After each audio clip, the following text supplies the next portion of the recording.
yoshligimizdan bo'lgan juda ko'p travmalarni gapirib kelaman, lekin ota-onalar tarafdan ham bu narsaga qarash kerak. Ya'ni ular bizni ayab berishmagan travmalar bor.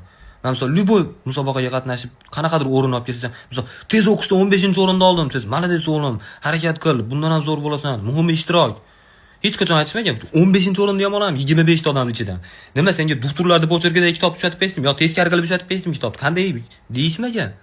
Men misol yoshligida chizib borgan rasmni eslasizlarmi haligi? Boshi qornidan katta, ikkita, bittasidan katta, qo'lidan 3 ta barmoq chiqib turadi, chizib borasiz-ku. O'shunga qarab turib, zo'r o'g'lim, o'z ustingni ishla, yaxshi bo'ladi deyishgan, to'g'rimi? Hech qachon kim mana kallasi katta menmanmi? O'zing ahvolingni ko'rganmisan? Lakatir qulog'ing ahvolini demagan. Men misol siz qanaqadir idish sindirib qo'ysangiz, ha, o'dalanmay, o'l, palakat deb o'zi qanaqadir idish sindirib qo'ysa, "Voy o'lmasam, kelgan palakat shunga ursin" demagan. Alloh o'zi kechirsin, oxirgi juda aldadim, to'g'ri, lekin qolgani 100%.